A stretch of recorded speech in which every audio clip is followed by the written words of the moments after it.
God, why me? She whispered, her voice shaking. What did I do to deserve this? But no answer came.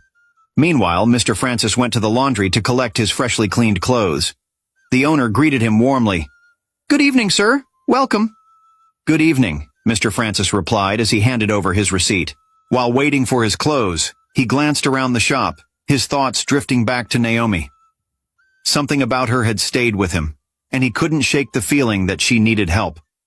Excuse me, he said to the owner. Do you know a girl named Naomi? She used to work here. The owner's cheerful expression faded. Naomi? She had a problem with one of our customers. The woman wasn't happy and demanded I sack her. It was your fiancé, Chinny, that said she must go. Mr. Francis blinked in surprise. Chinny? Are you sure? Yes, sir. She was very upset that Naomi spilled water on her clothes. She even threatened to stop bringing her laundry here if I didn't fire the girl. Francis was quiet for a moment. Do you know where Naomi is now? The owner shook his head. No idea, sir. She just left like that. I don't think she had anywhere to go. Francis thanked the owner and collected his clothes, but his mind was troubled. Why would Chinny go so far as to get a girl fired over something so small? And where was Naomi now? As he drove home that evening, Francis couldn't help but feel a deep sense of guilt. He knew he had to find Naomi, no matter how long it took. A few days later, Naomi was walking along the roadside, her slippers barely protecting her feet from the rough ground. She wrapped her arms around herself, hoping to find some warmth. The road was quiet, except for the occasional car speeding past. Suddenly, bright headlights lit up the path ahead, and a black SUV slowed down beside her. The window rolled down, and a familiar voice called out, Naomi! She froze, straining to see who it was. It was Mr. Francis. Sir? Naomi's voice was shaky, unsure if she should run or stay. What are you doing here at this time of night? Francis asked, his voice full of concern. I don't have anywhere to go, she admitted quietly, staring at the ground. Francis frowned. Get in the car. Naomi hesitated. Sir, I don't want to disturb you. You're not disturbing me. I can't leave you here like this. Please, enter.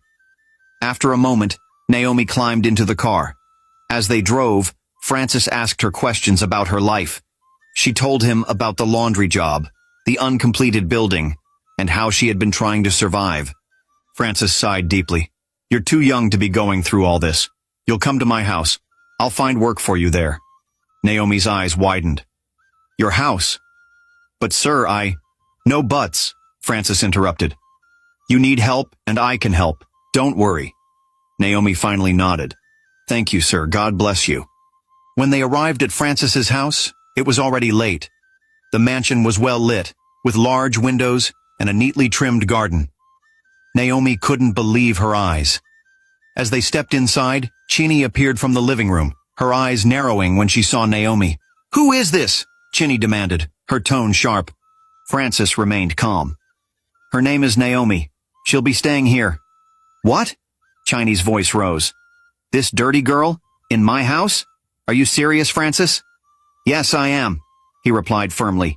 She needs help, and I've decided to help her. That's final. Chinny threw her hands in the air. Francis, have you lost your mind?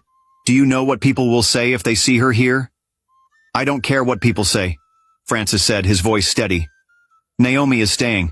She'll work here and have a place to sleep. Chinny glared at Naomi, who stood silently, feeling like an intruder. This is not your decision alone, Francis.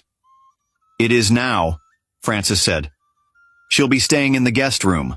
Mr. Francis then showed Naomi to her room. The bed looked soft, and there was even a small window with curtains. Naomi sat down slowly, her heart pounding. As she lay down that night, she couldn't shake the feeling of unease. Chinny's anger had been loud and clear, and Naomi knew that her troubles might not be over yet. From the moment Naomi started working in the house, Chinny treated her like a pest. Every little thing Naomi did seemed to annoy her. Is this how you sweep? Look at the corners. Chinny snapped one morning, pointing at an already spotless floor.